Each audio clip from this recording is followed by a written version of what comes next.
We're going to look today at Matthew chapter 8, continuing our study on all that Jesus taught. యేసు బోధించినదంతయు అనే మన అధ్యయనమును మనం కొనసాగిస్తూ ఉన్నాం. ఈరోజు మత్తయి సువార్త 8వ అధ్యాయాన్ని మనం చూద్దాం. The reason, as I have repeatedly said, why we are doing this is because ఈ అధ్యయనమును మనం ఎందుకు చేస్తున్నాము అని నేను మరలా చెప్పినట్లుగా, in the last words that Jesus spoke to his disciples before he ascended up to heaven, ప్రభు పరలోకమునకు ఆరోహణము అయ్యేదానికి ముందు తన శిష్యులతో ప్రభువు పలికిన చివరి మాటలు ఏంటంటే, he said that they were to go into all nations, make disciples, baptize them in the name of the Father, Son and Holy Spirit. వాళ్ళు సమస్త దేశములకు వెళ్ళి సమస్త జనులను శిష్యులుగా చేసి తండ్రి కుమార పరిశుద్ధాత్మ యొక్క నామములో వారికి బాప్తిజం ఇవ్వాలి.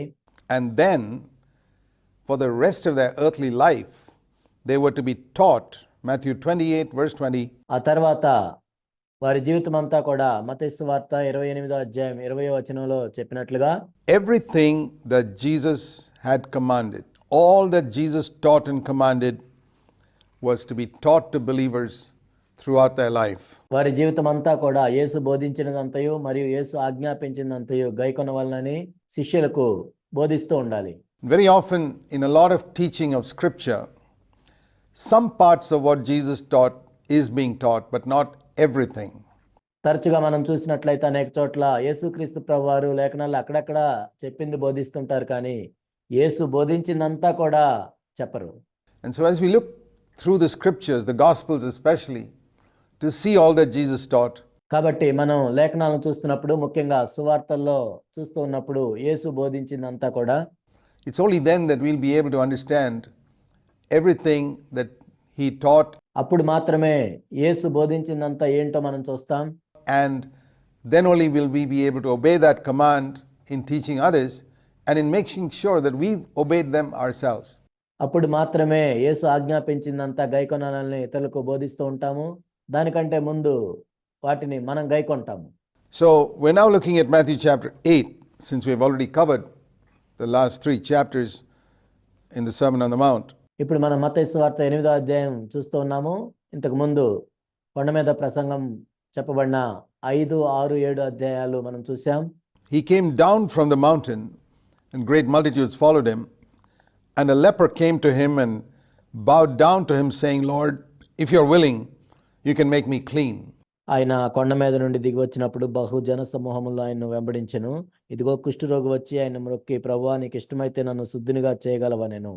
And he stretched out his hand and touched him saying, I am willing. అందుకు ఆయన చేయి చాపి వాని ముట్టి, నాకు ఇష్టమే, Be cleansed. And immediately his leprosy was cleansed. నీవు శుద్ధుడవు కమ్మని చెప్పగా తక్షణమే వాని కుష్ఠరోగము శుద్ధి ఆయను. And Jesus said to him, See that you tell no one, but go show yourself to the priest and present the offering that Moses commanded for a testimony to them. అప్పుడు యేసు, ఎవరితోనూ ఏమీ చెప్పక సుమి, కానీ నీవు వెళ్ళి వారికి సాక్షార్థమై నీ దేహమును యాజకునికి కనపరుచుకొని మోషే నియమించిన కానుక సమర్పించుమని వానితో చెప్పెను. Now when we think of all that Jesus taught not only by words, but also by his actions. And యేసు బోధించినదంతయు మనం చూస్తూ ఉన్నప్పుడు కేవలం ఆయన మాటల ద్వారానే బోధించలేదు, కానీ ఆయన చేసిన క్రియల ద్వారా కూడా ఆయన బోధించాడు. the way he related to people and what he told them to do. So it was by his life. ప్రజలతో ఆయన ఎటువంటి సంబంధాలు కలిగి ఉన్నాడో, ఏమి చేయమని వాళ్ళకి చెప్పాడో ఆయన జీవితం ద్వారా కూడా మనం నేర్చుకోవచ్చు.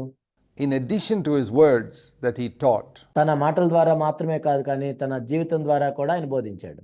So when we think of all that Jesus taught, we need to look at his life and the way he conducted his ministry as well, if we are to follow him in the same spirit. యేసు బోధించిందంతా ఏంటో మనం చూడాలి అనుకున్నప్పుడు కేవలం ఆయన చెప్పిన మాటలు మాత్రమే కాదు, కానీ ఆయన జీవితాన్ని, ఆయన పరిచర్యని దాని ద్వారా కూడా మనము నేర్చుకోవచ్చు, దాన్ని చూడాలి. For example, here we read that when Jesus healed this leper, ఉదాహరణకు మనం చూసినట్లయితే ఇక్కడ యేసుక్రీస్తు ప్రభువారు ఆ కుష్ఠరోగిని ఏ విధంగా స్వస్థపరిచాడో చూసినట్లయితే, now this is a fantastic thing when every sign of leprosy disappears from a man immediately. You've seen lepers, how they are with ఇది ఎంతో అద్భుతమైన విషయము. ఒక కుష్ఠరోగికి ఆ కుష్టు సంబంధించిన గుర్తులన్నీ కూడా వెంటనే తొలగిపోయాయి. మీరు కుష్ఠరోగులను చూసినట్లయితే వాళ్ళు ఏ విధంగా ఉంటారో మీకు తెలుసు. Fingers eaten away, nose eaten away, and disfigurement on the face. వేళ్ళన్నీ కొరికివేయబడి ఉంటాయి, ముక్కు తినివేయబడి ఉంటుంది, ముఖం అంతా కూడా మారిపోయి ఉంటుంది. In a moment, for all that to disappear is really a supernatural miracle. ఒక్క క్షణములో అవన్నీ తొలగిపోయాయి అంటే నిజంగా అదెంతో మానవాతీతమైన అద్భుతమే. And if that were to happen today, ఒకవేళ ఈ రోజు ఆ విధంగా జరిగినట్లయితే people would be so excited, they'd ask him to go and testify to everyone and to make sure that he tells everyone who was the one who prayed for him. This is how so many ఈ రోజుల్లో అయితే ఈ విధంగా చెప్పుండేవాళ్ళు, మీరు వెళ్ళి అందరికీ సాక్ష్యం చెప్పండి, ఎవరు ప్రార్థన చేస్తే మీకు స్వస్థత లభించిందో చెప్పండి అని చెప్పేవాళ్ళు. Christian preachers seek honor for themselves. ఈనాడు అనేక మంది క్రైస్తవ బోధకులు వాళ్ళ కోసం వాళ్ళు ఘనతను ఈ విధంగా కోరుకుంటున్నారు. You see that particularly in the so-called great healing campaigns, where as soon as someone has some type of minor healing, almost insignificant, the preacher gets him to stand in front of the mic and proclaim that he's healed. ముఖ్యంగా మనం చూసినట్లయితే సువార్త స్వస్థత మహాసభలు అని చెప్పుకునే సభల్లో ఏం చేస్తారంటే ఆ బోధకుడు చిన్న చిన్న రోగాలను కూడా నయం చేసి ఆ వ్యక్తిని మైక్ ఇచ్చి సాక్ష్యం చెప్పమని ప్రోత్సహిస్తూ ఉంటారు. So that the preacher gets honor. ఆ విధంగా ఆ బోధకుడికి ఘనత లభిస్తుంది. You see, it's so different here in Christ. కానీ ఇక్కడ క్రీస్తును మనం చూసినట్లయితే ఆయన ఎంతో వేరుగా ఉన్నాడు. All that Jesus taught by his life, he was not excited at the power that went out from him. యేసు తన జీవితం ద్వారా బోధించిందంతా కూడా మనం ఇక్కడ చూడవచ్చు. తనలో నుండి ప్రభావం వెడలిపోయినందుకు ఆయనేమి ఉత్సాహపడలేదు. He was excited that a poor leper was healed. కానీ ఒక పేదవాడైన కుష్ఠరోగి స్వస్థపరచబడినందుకు ఆయన ఎంతో సంతోషించాడు. This is the spirit of Christ, క్రీస్తు యొక్క ఆత్మేది, where we are concerned that somebody else is blessed and not so much that he was blessed through me or that people should know that I was the channel whom God used. వేరే వాళ్ళు స్వస్థపరచబడ్డారు అని మనం సంతోషిస్తాం, కానీ ఆ వ్యక్తి నా ద్వారా స్వస్థపరచబడ్డాడు, దేవుడు నన్ను వాడుకున్నాడు అని ఆ విధంగా అనుకోవటం కాదు. There's unfortunately so much of that in Christian circles. కానీ దురదృష్టవశాత్తు క్రైస్తవ లోకంలో మనం చూసినట్లయితే ఈనాడు ఇది ఎంతో ఎక్కువగా ఉంది. In Christian preachers and Christian organizations, churches, missions everywhere. క్రైస్తవ బోధకులు, క్రైస్తవ సంస్థలు, సంఘాలు, మిషన్స్ ప్రతి చోట ఇలా ఉంది. Where when God blesses someone, we're not excited that God's blessed them, but we want everybody to know that we were the ones whom God used. అక్కడ ఎవరైనా ఆశీర్వదించబడినప్పుడు వాళ్ళు ఆశీర్వదించబడ్డారని సంతోషించటం కాదు, కానీ ఆ వ్యక్తి నా ద్వారానే ఆశీర్వదించబడ్డాడు, దేవుడు నన్ను వాడుకున్నాడు అని తెలియాలని కోరుకుంటారు. That's not the spirit of Christ. అది క్రీస్తు యొక్క ఆత్మ కాదు. And where we see something like that, we need to see that is a trace of the old Adam. ఎక్కడైతే మనం దీన్ని చూస్తామో ప్రాచీన ఆదామును ఇది జ్ఞాపకం తెస్తుంది. Still in us. మనలో ఇంకా ఉన్నాడు అని. And if we don't cleanse ourselves from it, we will never be more Christ-like. దీన్ని మనలో నుండి కడుక్కోనట్లయితే మనము క్రీస్తు వలె మారలేము. Here we see that Jesus told him, don't tell anyone. ఇక్కడ యేసుక్రీస్తు ప్రభువారు ఏం చెప్పారంటే ఎవరితో ఏమీ చెప్పకు. Have you ever heard that type of instruction from any person who's been instrumental in praying for somebody who is sick to be healed? ఎవరైనా ఒక వ్యక్తి ప్రార్థన చేసిన తర్వాత అవతలి వ్యక్తి స్వస్థపరచబడినప్పుడు ఎవరైనా కానీ ఇలా చెప్పటం మీరు విన్నారా? This is the spirit of Christ. ఇది క్రీస్తు యొక్క ఆత్మ. And the other thing we see here is because the old covenant was still there in Israel and the new covenant had not been established. ఇక్కడ మనం ఇంకో విషయం చూసేది ఏంటంటే ఇశ్రాయేల్లో అప్పటికి ఇంకా పాత నిబంధన ఉంది, క్రొత్త నిబంధన స్థాపించబడలేదు. Jesus lived under the law, as the Bible says. యేసుక్రీస్తు ప్రభువారు ధర్మశాస్త్రం క్రింద జీవించారు, అదే బైబిల్ తెలియజేస్తుంది. And so he told the leper who was cleansed to do exactly what Moses had commanded in the law. ఆ శుద్ధి చేయబడిన కుష్ఠరోగికి యేసుక్రీస్తు ప్రభువారు ఏ విధంగా చెప్పారు, మోషే ధర్మశాస్త్రంలో ఏదైతే రాయబడి ఉందో ఆ విధంగా చేయమని చెప్పారు. To go to the priest and show himself, because the priest had to declare him cleansed, exactly as Moses commanded. నీ దేహమును యాజకునికి కనపరచుకొనుము, ఎందుకంటే నీకు కుష్ఠరోగము నయమైందని యాజకుడు చెప్పాలి. There are many things that Jesus said to people in the Gospels which we mustn't forget. సువార్తల్లో యేసుక్రీస్తు ప్రభువారు ఇతరులతో చెప్పిన అనేక విషయాలు మనం మర్చిపోకూడదు. Was because they were still under the law. For example, he told the Pharisees to pay their tithes. ఎందుకంటే వాళ్ళు ఇంకా ధర్మశాస్త్రం కింద ఉన్నారు కాబట్టి యేసుక్రీస్తు ప్రభువారు ఆ విధంగా చెప్పారు. ఉదాహరణకు మనం చూసినట్లయితే పరిసయ్యులకి దశంభాగం చెల్లించమని ప్రభు చెప్పారు. He said it's not enough to pay tithes of dill and cumin and etc., but also to fulfill the weightier matters of the law. Both you need to do. యేసుక్రీస్తు ప్రభువారు అక్కడ ఏం చెప్పారంటే, పరిసయ్యులారా మీరు పుదీనాలోను సోపులోను జీలకర్రలోను 10వ వంతు చెల్లించి ధర్మశాస్త్రంలో ప్రధానమైన విషయములు అనగా న్యాయమును కనికరమును విశ్వాసమును విడిచిపెట్టారని చెప్తున్నారు. And some people use that as an excuse to say, well, Jesus commanded people to tithe. Yes, he did, because they were under the law. కొంతమంది దీన్ని సాగ్గా చూపించి ఏమంటారంటే, యేసుక్రీస్తు ప్రభువారు 10వ వంతు చెల్లించమని చెప్పారు కదా అంటారు. అవును, యేసుక్రీస్తు ప్రభువారు చెప్పారు. ఎందుకు అంటే వాళ్ళు ఇంకా ధర్మశాస్త్రం కింద ఉన్నారు కాబట్టి. But that's been abolished in the new covenant. The old covenant has disappeared. కానీ కొత్త నిబంధనలో అది కొట్టివేయబడింది. పాత నిబంధన అనేది తొలగిపోయింది. So the command to tithe is no longer there today. కాబట్టి ఈనాడు 10వ వంతు చెల్లించాలి అనే ఆజ్ఞ ఏమీ లేదు. In the same way, there's no need, if you're healed today, to go and show yourself to a priest. Exactly the same thing. అదేవిధంగా ఈరోజు నువ్వు స్వస్థపరచబడినట్లయితే నువ్వు యాజకునికి వెళ్ళి కనపరుచుకోవాల్సిన అవసరం లేదు. ఇది కూడా అలాంటిదే. Because the law is over. ఎందుకంటే ధర్మశాస్త్రం అనేది ముగించబడింది. But here's the main thing that we want to see. And the second thing we want to see here is, ఇదే ఇక్కడ మనం చూస్తున్న ప్రాముఖ్యమైన విషయము. ఇక్కడ మనం చూసే రెండో విషయం ఏంటంటే, the Lord always desires something good for us. ప్రభు ఎప్పుడూ కూడా మనకు మేలు జరగాలని చూస్తూ ఉంటాడు. You know, when the leper said to him, if you are willing, there is no lack of willingness. ఆ కుష్ఠరోగి ప్రభువుని ఈ విధంగా అడిగాడు, నీకు ఇష్టమైతే అని. ప్రభువుకి ఇష్టం కాకుండా ఏమీ లేదు అక్కడ. The Lord immediately said, of course I'm willing. నాకు ఇష్టమే అని ప్రభు చెప్పాడు. And how does that apply to us? It means that whenever we have a need in our life, ఇది మనకు ఎలా అన్వయించుకోవచ్చు అంటే, మన జీవితంలో ఏదైనా మనకు అవసరం ఉన్నప్పుడు and you go to the Lord and say, Lord, are you willing to meet this need? The Lord says, yes, I'm willing. ప్రభా, ఈ అవసరాన్ని తీర్చాలని మీరు అనుకుంటున్నారా, మీకు ఇష్టమేనా అని ప్రభుని అడిగినట్లయితే నాకు ఇష్టమే అని ప్రభు చెప్తాడు.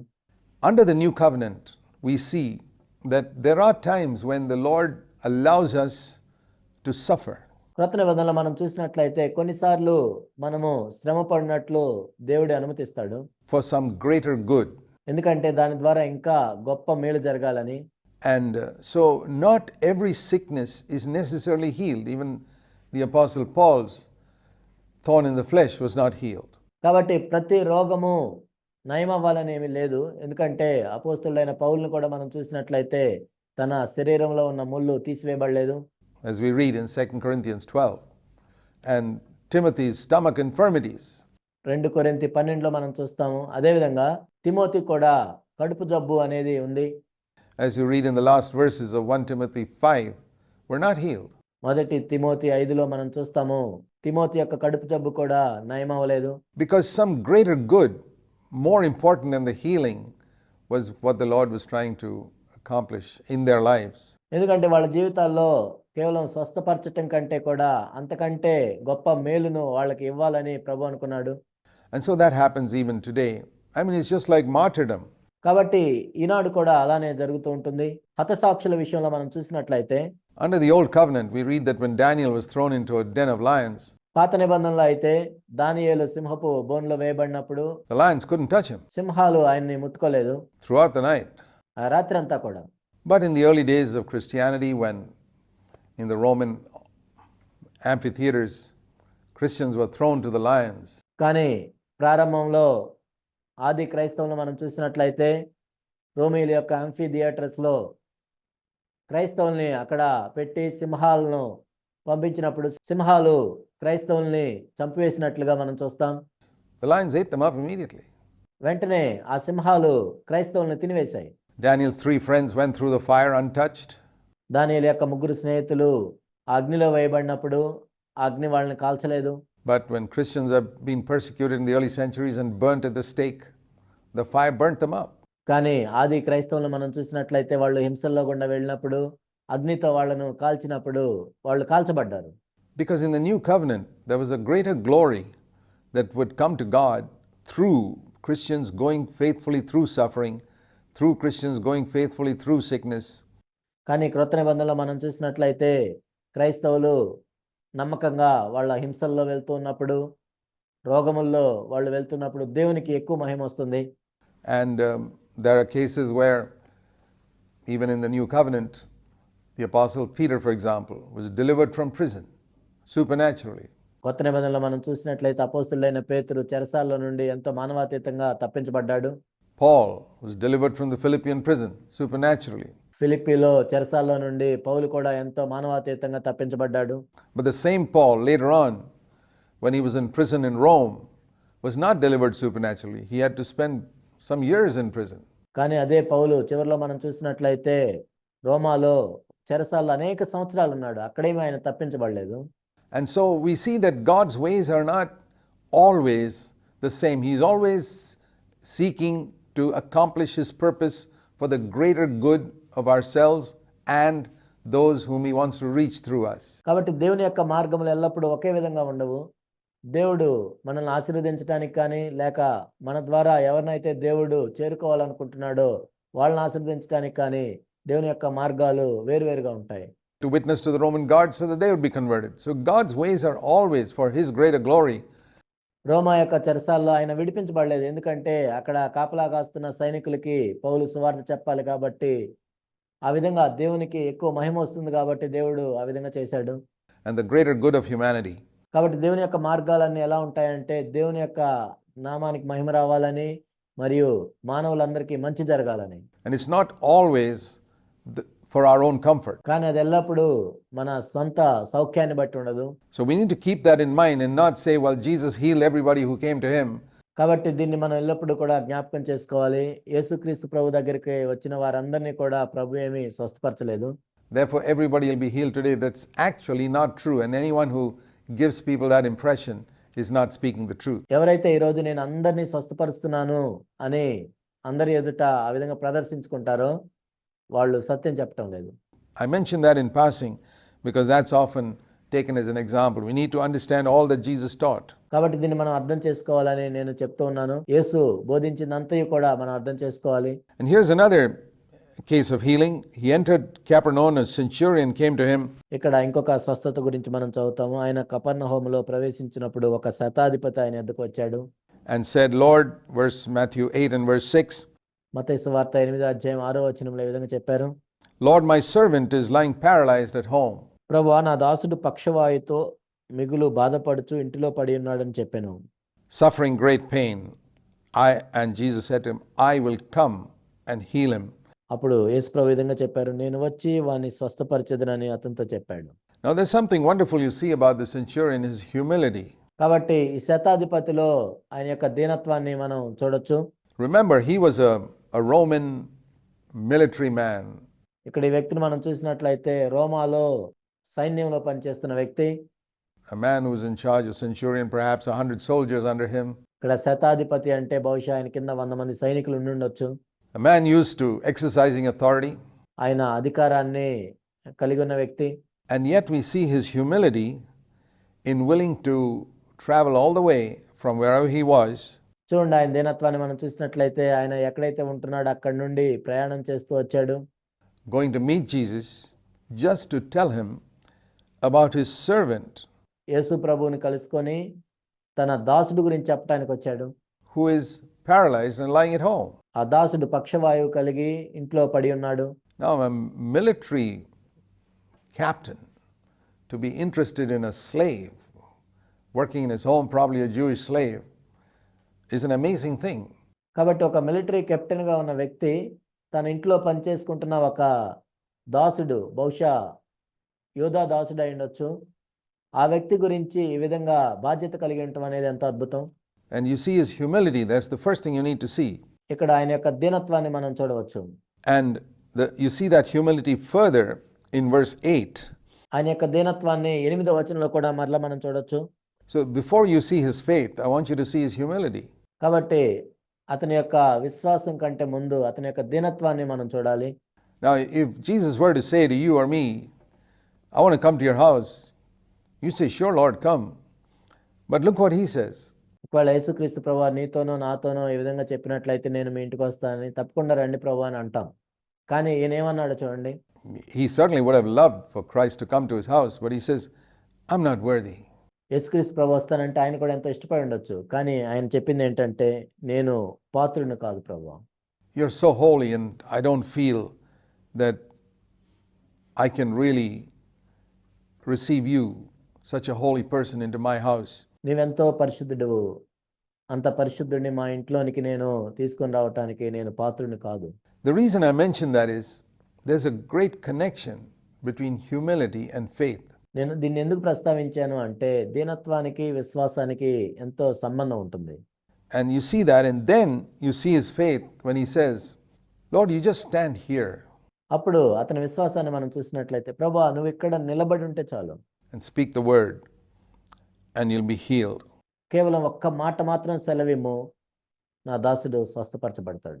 Because I'm also a man under authority, and when I tell a soldier under me to go, he goes immediately without any delay. ఎందుకంటే నేను కూడా అధికారమునకు లోబడిన వాడును, నా చేతి కింద సైనికులు ఉన్నారు.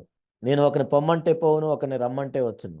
And being under authority, if somebody tells me to go, I go as well. That's the point. కాబట్టి నేను కూడా అధికారం క్రింద ఉన్నప్పుడు ఎవరైనా వెళ్ళమంటే నేను వెళ్తాను. If I tell another soldier to come, he comes. If I tell a slave to do this, he does it. ఒక సైనికుడిని రమ్మంటే వస్తాడు, ఒక దాసుడిని వెళ్ళమంటే వెళ్తాడు, చేయమంటే చేస్తాడు. And there he was recognizing two things. ఇక్కడ ఆయన రెండు విషయాలను గుర్తిస్తూ ఉన్నాడు. Though he didn't understand it fully, సంపూర్ణంగా అతనికి అర్థం కాకపోయినప్పటికీ, see, military men usually can recognize other military men, something about their bearing. ఒక సైన్యంలో పనిచేసే వ్యక్తి సైన్యంలో పనిచేసే మరొక వ్యక్తిని ఎంతో సులభంగా గుర్తిస్తాడు. ఎందుకంటే వాళ్ళు అధికారం క్రింద ఉంటారు. The way a person walks and conducts himself indicates a military man. ఒక వ్యక్తి ప్రవర్తన బట్టి, అతడు నడిచే విధానాన్ని బట్టి ఈ వ్యక్తి సైన్యంలో పనిచేసే వ్యక్తి అని గుర్తిస్తారు. And this Roman centurion couldn't understand it, but there was something about Jesus' bearing. కానీ ఈ రోమా శతాధిపతికి సంపూర్ణంగా అర్థం కాలేదు. కానీ యేసుక్రీస్తు ప్రభువు కూడా అధికారం క్రింద ఉన్నాడు అని గుర్తించాడు. That indicated that he was a man subject to some authority. He didn't know what it was. ఈయన కూడా ఏదో అధికారం కింద ఉన్నాడు అని గుర్తించాడు. ఆ అధికారం ఏంటో నాకు తెలియదు. And that's why he says, I too. What does that mean? అందుకే ఈ వ్యక్తి అంటున్నాడు, నేను కూడా అధికారమునకు లోబడిన వాడును. నేను కూడా అంటే ఏంటి? He's saying, Lord, like you, I'm also a man under authority. ప్రభువా, నీవు ఏ విధంగా అధికారం క్రింద ఉన్నావో నేను కూడా ఆ విధంగానే అధికారం క్రింద ఉన్న వ్యక్తిని. What authority was Jesus under that the Roman centurion recognized? He didn't know anything about the Trinity or the Father or any such thing. మరి ఆ రోమా శతాధిపతి యేసుక్రీస్తు ప్రభువారు అధికారం క్రింద ఉన్నాడని ఎలా గుర్తించాడు? ఆ వ్యక్తికి ఏమి తెలియదు, త్రిత్వం గురించి తెలియదు, తండ్రి గురించి తెలియదు, ఏమీ తెలియదు. But he recognized this is a man who doesn't seem to be doing whatever he feels like doing. కానీ ఈ వ్యక్తిని నేను చూసినట్లయితే ఆయనకి ఏది ఇష్టమైతే అది చేసే వ్యక్తి కాదు, అలా కనపడట్లేదు అని అనుకున్నాడు. He seems to be a man who's guided by somebody else. ఈయన ఎలా ఉన్నాడంటే ఎవరి చేతనో నడిపించబడుతున్న వ్యక్తిలాగా అనిపించాడు. And that's amazing that he recognized that. కానీ దాన్ని గుర్తించాడు. అది ఎంత అద్భుతమైన విషయం. And that's why he says, I also, in verse 9, am a man under authority. అందుకే 9వ వచనంలో ఈ విధంగా చెప్తున్నాడు, నేను కూడా అధికారమునకు లోబడిన వాడను. And the other thing he recognized here was that when a man is under authority, he has authority over other things or people. మనం చూసేది ఇంకోటి ఏంటంటే, ఇక్కడ ఎవరైతే అధికారం క్రింద ఉంటారో ఆ వ్యక్తికి వస్తువుల మీద కానీ మనుషుల మీద కానీ అధికారం ఇవ్వబడుతుంది. So he recognized that he had obviously heard about Jesus healing the sick. యేసుక్రీస్తు ప్రభువు రోగులను స్వస్థపరుస్తున్నాడని ఈయన విన్నాడు. So he recognized that it was because Christ was under authority that he had authority over sickness. కాబట్టి ఈయన ఏం గుర్తించాడంటే, యేసుక్రీస్తు ప్రభువు అధికారం క్రింద ఉన్నాడు కాబట్టి ఈ రోగం మీద ప్రభువు అధికారం కలిగి ఉన్నాడు అని గుర్తించాడు. And he knew that with that type of supernatural authority from heaven, you don't have to be actually physically present near the sick person. The sick person could be many kilometers away. కాబట్టి పరలోకము నుండి మానవాతీతమైన శక్తిని కలిగి ఉన్నాడు కాబట్టి ఒక రోగిగా ఉన్న వ్యక్తి దగ్గరికి వెళ్ళాల్సిన అవసరం లేదు. ఎంతో దూరంలో ఎన్నో కిలోమీటర్ల దూరంలో ఉన్నా కానీ ఆ శక్తిని ప్రదర్శించవచ్చు అని గుర్తించాడు. And he could just speak the word and the person would be healed. ఒక్క మాట మాత్రం మాట్లాడితే రోగిగా ఉన్న వ్యక్తి స్వస్థపరచబడతాడు అని నమ్మాడు. It's remarkable faith. ఇది ఎంతో అద్భుతమైన విశ్వాసం. In many cases, people brought the sick child or man right up to Christ for him to touch. అనేక చోట్ల మనం ఏమి చూసాము అంటే అనేక మంది రోగిగా ఉన్న బిడ్డను లేకపోతే రోగిగా ఉన్న వ్యక్తిను యేసుక్రీస్తు ప్రభు దగ్గరికి తీసుకువచ్చి ముట్టమని వేడుకున్నారు. But here was an amazing case where he didn't bring his servant. He probably could have brought him in a chariot, but he didn't. ఇక్కడ అద్భుతమైన విషయం ఏంటంటే ఆ సేవకుడిని ఆ దాసుడిని ఈయన తీసుకొని రాలేదు. కావాలంటే ఒక రథం మీద తీసుకుని వచ్చేవాడే. And he says, you don't have to come to my house. ఓ ప్రభా, నీవు నా ఇంటికి రావాల్సిన అవసరం లేదు. My house may be 5 kilometers away, but if you speak the word here, I know my servant will be healed. నా ఇల్లు 5 కిలోమీటర్ల దూరంలో ఉండొచ్చు, కానీ నీవు మాట మాత్రం సెలవిస్తే చాలు నా దాసుడు స్వస్థపడతాడు. 5 kilometers away. 5 కిలోమీటర్ల దూరంలో ఉన్నా సరే. And he said, therefore, I ask you to do it. And when Jesus heard this, it says he marveled. కాబట్టి నేను ఈ విధంగా చేయమని అడిగాను అన్నాడు. ఈ మాటలు విని యేసుక్రీస్తు ప్రభువారు ఎంతో ఆశ్చర్యపడ్డాడు. There are only 2 places in scripture where it says Jesus marveled. లేఖనాల్లో మనం చూసినట్లయితే కేవలం 2 చోట్ల మాత్రమే యేసు ఆశ్చర్యపడెను అని ఉంటుంది. And it's very interesting to see that. ఇది ఎంతో ఆసక్తికరమైన విషయం చూడటానికి. It says he marveled when he saw faith like this. ఇలాంటి విశ్వాసాన్ని చూచినప్పుడు ఆయన ఎంతో ఆశ్చర్యపడ్డాడు. Imagine doing something to make Jesus Christ himself marvel. చూడండి, యేసుక్రీస్తు ప్రభువే ఆశ్చర్యపడేటట్లు మనం చేయటం. And the other example is in Mark's Gospel in chapter 6, where we read in Mark 6 and verse 6, he marveled mark సువార్త 6వ అధ్యాయం 6వ వచనంలో కూడా ఈ విధంగా ఉంటుంది, ఆయన ఆశ్చర్యపడెను అని. at their unbelief. వాళ్ళ అవిశ్వాసాన్ని చూచి ఆయన ఆశ్చర్యపడ్డాడు. These are the only 2 places in scripture where we read about Jesus being surprised or wondering. లేఖనాల్లో 2 చోట్ల మనం చూస్తాం యేసుక్రీస్తు ప్రభువారు ఆశ్చర్యపడటం. One case where he saw amazing faith and the other where he saw amazing unbelief. ఒక చోటేమో అద్భుతమైన విశ్వాసాన్ని చూచి ఆయన ఆశ్చర్యపడ్డారు, మరొక చోటేమో వారి యొక్క అద్భుతమైన అవిశ్వాసాన్ని చూసి ఆశ్చర్యపడ్డారు. Faith meant so much to the Lord. He was always excited whenever he saw people who had faith. విశ్వాసము అనేది యేసుక్రీస్తు ప్రభు దృష్టిలో ఎంతో విలువైంది. ఎక్కడైతే ప్రజలు విశ్వాసం కలిగి ఉంటారో దాన్ని చూసి ఆయన ఎంతో సంతోషిస్తూ ఉంటాడు. And terribly disappointed when he saw people with unbelief. కానీ ఎవరైతే అవిశ్వాసంలో ఉంటారో వాళ్ళని చూసి ఆయన ఎంతో నిరాశపడతాడు. And so we read here, he marveled and he said, truly I say to you, I have not found such great faith with anyone in Israel. యేసు ఈ మాట విని ఆశ్చర్యపడి వెంట వచ్చుచున్న వారిని చూచి, ఇశ్రాయేల్లో ఎవరికైనా నేను ఇంత విశ్వాసం ఉన్నట్టు చూడలేదని నిశ్చయముగా మీతో చెప్తున్నాను. He's comparing a Roman military man ఆయన రోమా శతాధిపతి యొక్క విశ్వాసాన్ని పోల్చి చూస్తున్నాడు. who never read the Bible, who doesn't know anything about Moses or the prophets or any such thing. రోమా శతాధిపతి బైబిల్ చదవలేదు, మోషే గాని ప్రవక్తలు గాని ఎవరూ తెలియదు. అటువంటి రోమా శతాధిపతిని పోల్చి చూస్తున్నాడు.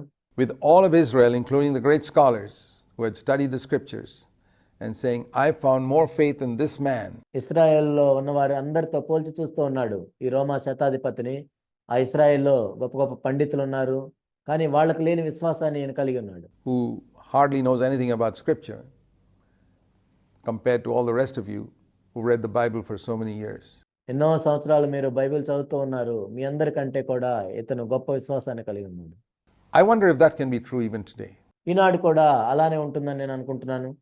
All that Jesus taught, does he have to rebuke us who are Christians, who read the Bible so much and study the Bible so much? యేసు బోధించిందంతా కూడా ఏంటంటే, మనం ఎంతో బైబిల్ చదివి ఎంతో బైబిల్ నేర్చుకుంటున్న మనల్ని కూడా యేసుక్రీస్తు ప్రభువారు గద్దిస్తారు.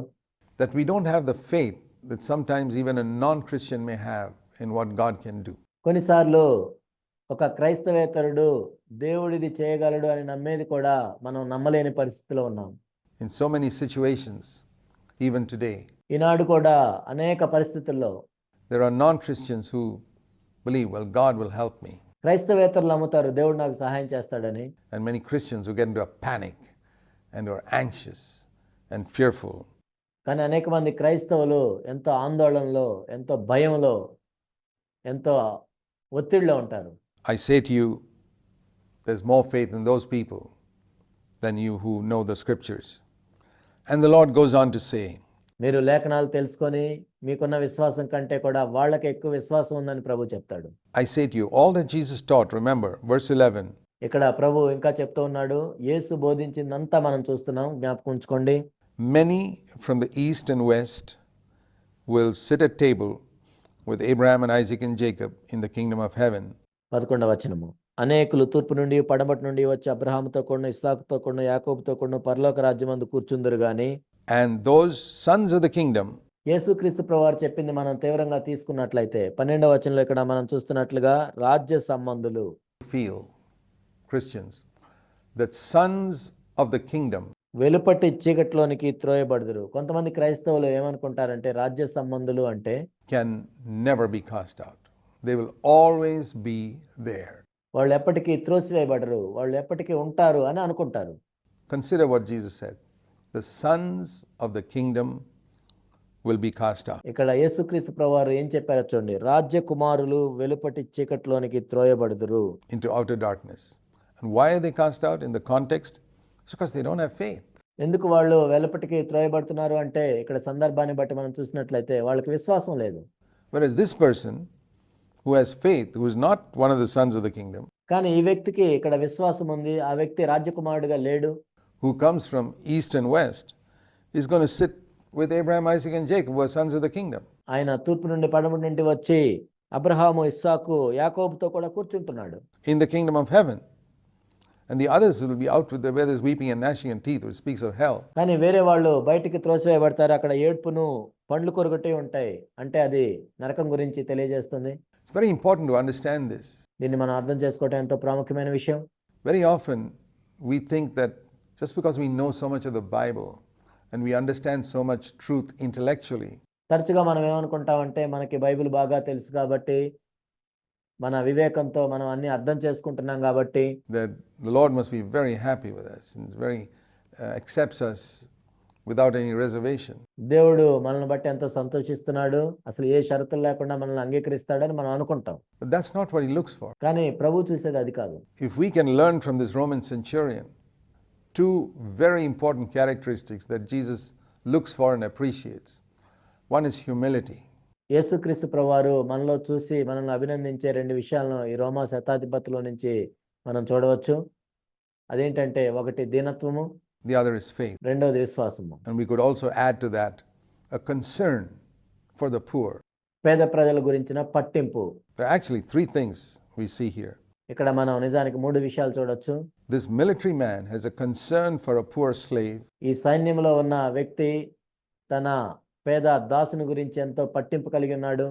He's a humble person who does not feel that Christ is worthy to come under his roof. అతడు ఎంతో దీనుడిగా ఉన్నాడు. క్రీస్తు తన ఇంటికి రావటానికి కూడా నేను పాత్రుని కాను అని ఆ శతాధిపతి అనుకున్నాడు.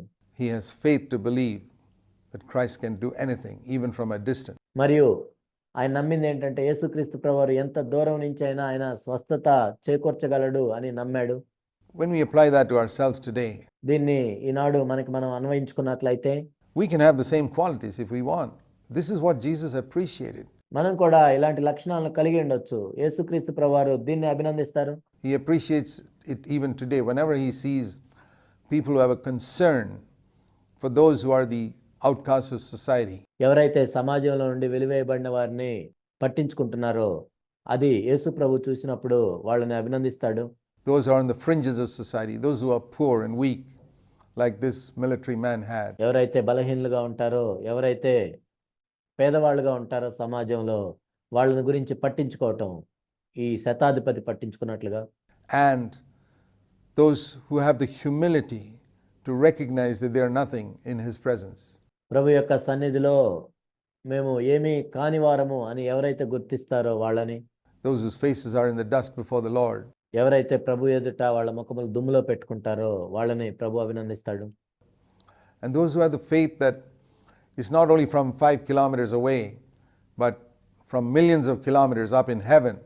ఎవరైతే కేవలం 5 కిలోమీటర్ల దూరం నుండే కాదు ప్రభు స్వస్థపరచగలిగేది, ఎన్నో కోట్ల కిలోమీటర్లు పరలోకం నుండి కూడా ప్రభు ఒక్క మాట మాత్రం సెలవిస్తే చాలు అని నమ్ముతారు, వాళ్ళని అభినందిస్తాడు ప్రభు.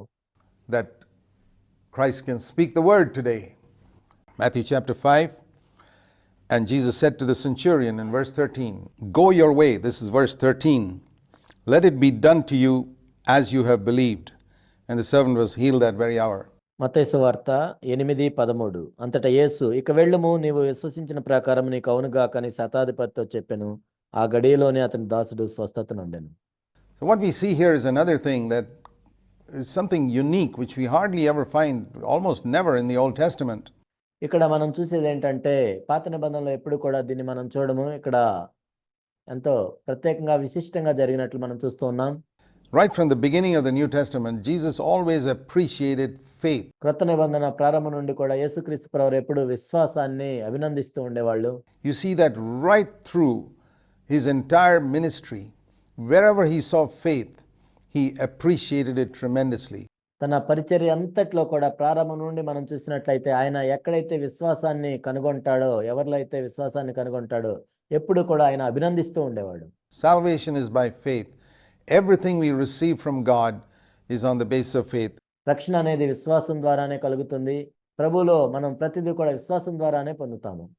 And these words Jesus repeated to more than one person. To this centurion, "Let it be done to you as you have believed." ఇక్కడ యేసుక్రీస్తు ప్రభువారు శతాధిపతితోనే మాత్రమే కాదు, వేరే వాళ్ళతో కూడా ఈ విధంగా చెప్పినట్లు మనం చూస్తాము. నీవు విశ్వసించిన ప్రకారము నీకు అవునుగాక అని చెప్పాను.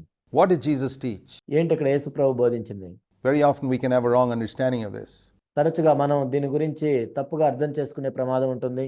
Not as you have earnestly desired, నీవు బాగా కోరుకున్నావని కాదు, not as I earnestly desire for you. లేకపోతే నేను కూడా నీవు కలిగి ఉండాలని కోరుకున్నానని కాదు.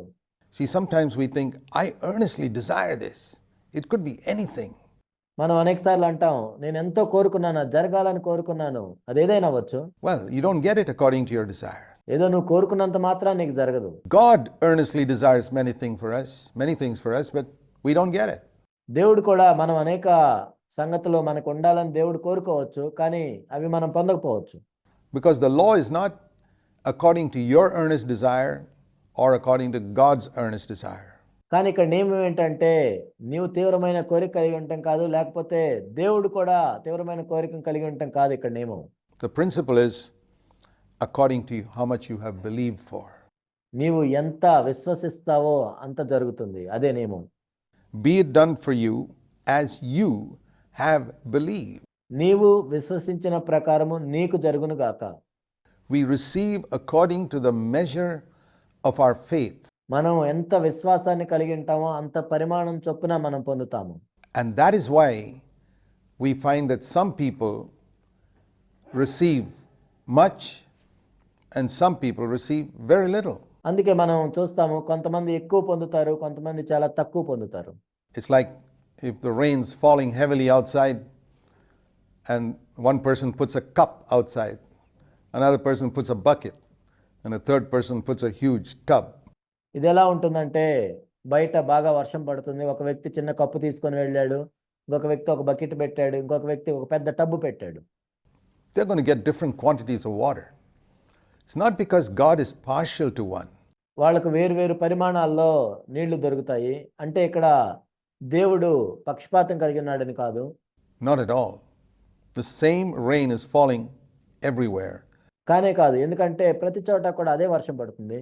But the size of the vessel is different. కానీ ఆ పాత్ర యొక్క పరిమాణం వేరుగా ఉంది. And that determines how much each person gets. It's exactly the same in the Christian life. ప్రతి ఒక్కరూ ఎంత పొందుతారు అనేది దాని మీద ఆధారపడి ఉంటుంది. మన క్రైస్తవ జీవితం కూడా ఇలానే ఉంటుంది. If you find a difference between one Christian and another, it's because there's a difference in their faith.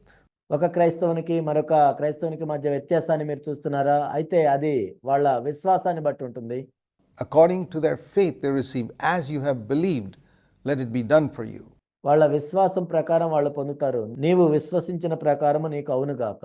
Now our faith, I want to mention this also, our faith is not only according to our earnest desire, but according to God's earnest desire. మన విశ్వాసం ప్రకారం వాళ్ళు పొందుతారు. నీవు విశ్వసించిన ప్రకారము నీకు అవునుగాక. Now our faith, I want to mention this also, our faith must be based on the word of Jesus. మన విశ్వాసము యేసు ప్రభు చెప్పిన మాటల మీద ఆధారపడి ఉండాలి. See, Jesus had spoken this word to him. అతనితో యేసుక్రీస్తు ప్రభువారు ఈ మాటలు మాట్లాడారు. And the Bible says that faith comes by hearing, and hearing by the word of Christ. It's not that Bible ఏం తెలియజేస్తుందంటే వినుట వలన విశ్వాసం కలుగును, క్రీస్తును గూర్చిన మాట వలన కలుగును. I just try and work up faith in my heart for anything I want. నాకు కావాల్సిందంతా దానికోసం నా హృదయంలో ఏదో ఒక విధంగా నేను విశ్వాసాన్ని పుట్టించుకోవాలనేది కాదు. This is the foolishness that you find in so many Christians. అనేక క్రైస్తవుల మధ్య ఈ బుద్ధిహీనతను మనం చూస్తూ ఉంటాం. They desire and covet so many earthly things, and they try to imagine that they are working up faith to believe God to get that thing. వాళ్ళు ఈ భూ సంబంధమైన అనేక వస్తువుల గురించి దురాశ కలిగి అనేక కోరికలను కలిగి ఉండి వాటిని పొందటానికి మేము విశ్వాసాన్ని కలిగి ఉన్నామని వాళ్ళు విశ్వాసాన్ని పుట్టించుకోవటానికి వాళ్ళు రకరకాలుగా చేస్తూ ఉంటారు. That's not it. Romans 10:17 is clear. Faith can only be based on hearing the word of Christ. రోమా 10:17 ఎంతో స్పష్టంగా ఉంది. విశ్వాసం అనేది క్రీస్తును గూర్చిన మాట వలన మాత్రమే కలుగుతుంది. We must have a very definite promise. మనకి ఎంతో స్పష్టమైన వాగ్దానం ఉండాలి దేవుని దగ్గర నుంచి. Abraham did not have a son at the age of 100 just because he worked up faith for it. అబ్రహాముకి 100 సంవత్సరాల వయసులో ఏదో తాను విశ్వాసాన్ని పెంపొందించుకోవటం ద్వారా బిడ్డ కలగలేదు, కానీ God had specifically told him that he would have a son. దేవుడు ఎంతో స్పష్టంగా అబ్రహాముతో చెప్పాడు, నీవు కుమారుని కలిగి ఉంటావు అని. Then he could have faith. Faith is always based on the word of God. అప్పుడు దేవుడు చెప్పిన మాటను బట్టి అతను విశ్వాసం కలిగి ఉండొచ్చు. విశ్వాసం అనేది ఎప్పుడు దేవుని యొక్క వాక్యాన్ని ఆధారం చేసుకొని ఉంటుంది. And here also it's the same principle. ఇక్కడ కూడా అదే నియమం వర్తిస్తుంది. So according to what you believe, but that faith must be based on the word of Christ. నీవు విశ్వసించిన ప్రకారం నీకు అవుతుంది, కానీ ఆ విశ్వాసం అనేది క్రీస్తు యొక్క మాట వలన కలుగుతుంది. And as I said earlier, this faith is coupled with humility. If we don't have నేను ఇంతకు ముందు చెప్పినట్లుగా విశ్వాసం అనేది దీనత్వంతో కలిసి ఉంటుంది. humility, it's very difficult to have faith. నీవు దీనత్వం కలిగి లేనట్లయితే విశ్వాసం కలిగి ఉండటం కూడా కష్టం. There's a close connection between the two. It's not only here, but in a number of places we see this. You see this in the case of another. దీనత్వం విశ్వాసం అనేది రెండు కలిసి ఉంటాయి. ఇక్కడ మాత్రమే కాదు, అనేక చోట్ల మనం చూస్తాము. A woman who once Jesus said, you read about it in Matthew 15, a Canaanite woman. మత్తయి సువార్త 15వ అధ్యాయంలో మనం చదువుతాం. ఒక కనానీయురాలైన స్త్రీ విషయంలో కూడా దీన్ని మనం చూస్తాం. Jesus tried to test her by saying, we can't give the children's bread to the dog. పిల్లల యొక్క రొట్టెను కుక్క పిల్లలకు ఇచ్చుట యుక్తము కాదని యేసుక్రీస్తు ప్రభువారు ఆమెను పరీక్షించాడు. And she took that position. Okay, Lord, I may be like a dog, but can't I get the crumbs that fall from the table? And కానీ ఆ స్త్రీ ఆ స్థానాన్ని తీసుకుంది. అవును ప్రభువా, నేను కుక్కనే, కానీ మరి రొట్టె కాదు, కానీ రొట్టె ముక్కలైనా కుక్కకు లభిస్తాయి కదా అని ఆమె అడిగింది. she got according to her faith. తన విశ్వాసం చొప్పున తనకు లభించింది. It was humility again, to be willing to take the places of a dog at the foot of the table and say, Lord, I don't deserve the bread, give me the crumbs. అవును ప్రభువా, నేను కుక్కనే, నాకు రొట్టె అవసరం లేదు, కానీ నాకు రొట్టె ముక్కలు కావాలి కదా అని ఆ స్థానాన్ని ఆమె తీసుకుంది. అది దీనత్వం.